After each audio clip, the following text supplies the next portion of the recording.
Turn the lights back on. Wow. Retro Electro Tech. When real audio ruled the world. Greetings once again, ladies and gentlemen. This is Retro Ernest of Retro Electro Tech. And on the bench is another Sansui 771 stereo receiver.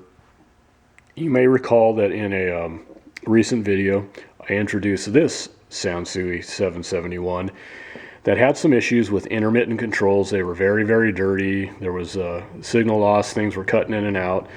And I got all of the controls done on it, and I'm in the recap phase, but I have it set aside for a few days here while I wait for some other capacitor values that I did not have in stock that I didn't realize I didn't have in stock until the other day. So not a big deal. I'm almost getting ready to wrap it up here. So this other one here came to me with a complaint involving the sensitivity of the receiver, that it wasn't receiving any broadcasts, and I determined that to be the case. And I did make some improvements on it, but I'm not out of the woods yet, and I'll go ahead and explain what it is that I found thus far on this receiver. So in getting the ball rolling, I conducted my preliminary inspection, as I always do with any piece of equipment. It doesn't matter what the problem is. I always go through, pop the hood, go through and look for anything that might be compromised, any obvious telltale signs. And in this case, we're dealing with a sensitivity issue or a reception issue. And I started near the antenna terminals, just kind of looking around just to see if there was any wiring that was compromised, connections that were compromised there. Worked my way in, just kind of checking things, again, the integrity of wiring and some of the cables coming in, and grounding and so forth and so on. Everything looked like it was intact. I'm going to go through and check again. I always like to check a few times just to be sure, make sure I didn't miss anything. But what I did discover, though, as part of my inspection process, or during my inspection process, is this area here beneath the tuner board here, and this area lies pretty much beneath the various coils and the tuning condenser and all that. There were quite a few solder joints in this area that were pretty shoddy, not up to par, and there was even a few leads involving some of the components topside that no doubt have an effect on the tuned circuitry. Well, these leads were actually pretty loose. There was, I believe, if I remember correctly, a couple caps and a resistor and all that stuff.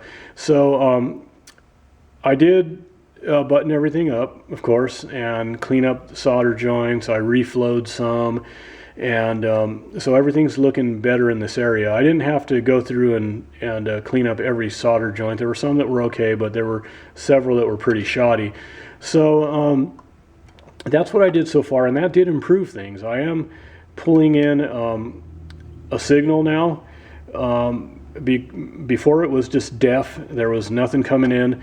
Now I have something, but there's still some issues, and I think that the issues I'm encountering now have more to do with alignment than anything else. Now, I can't be 100% sure until I at least do a preliminary alignment to see if that further improves things, but I at least have to start there.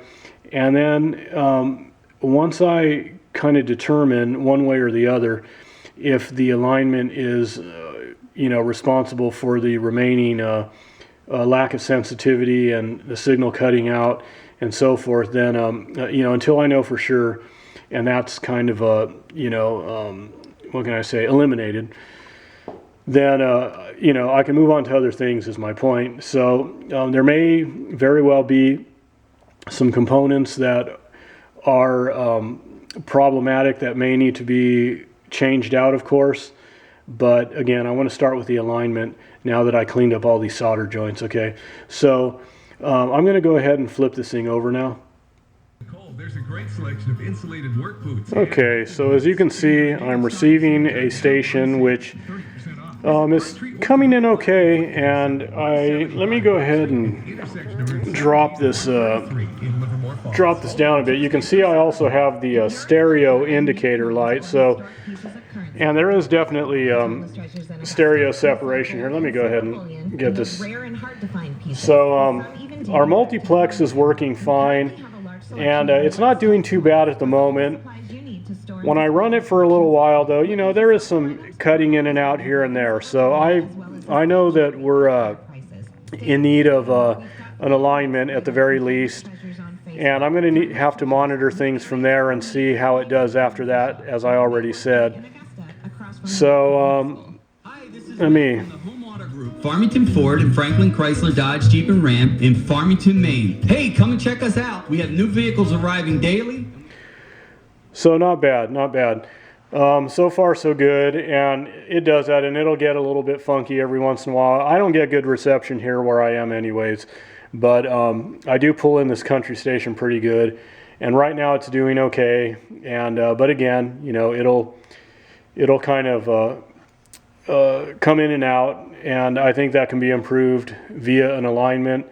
And also too, and I want to end this video shortly here, but I notice there's a little bit of a, and you can't hear it with this camera mic, but there's a little bit of crackle in the background, and it doesn't matter if I'm on auxiliary, on AM, FM, phono, it doesn't matter. There's always a little bit of crackling in the background there. So I don't know if I'm dealing with a noisy transistor, whatever the case, but it could be a few different components, and you know, it could be a connection issue. It could be a few different things. I think more likely it's probably a transistor, or maybe a cap that's starting to get noisy, or whatever the case that's producing the noise. Because yeah, there's just a little bit of staticky crackle when it's. And every once in a while, I don't know if you can hear that.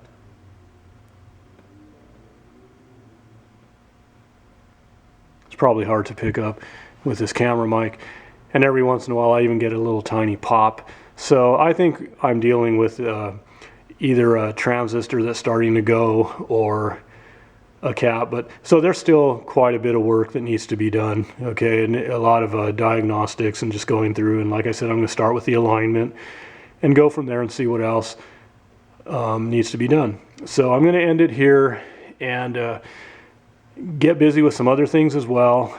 And as soon as I can, there will be more video footage coming of numerous things, numerous pieces of equipment.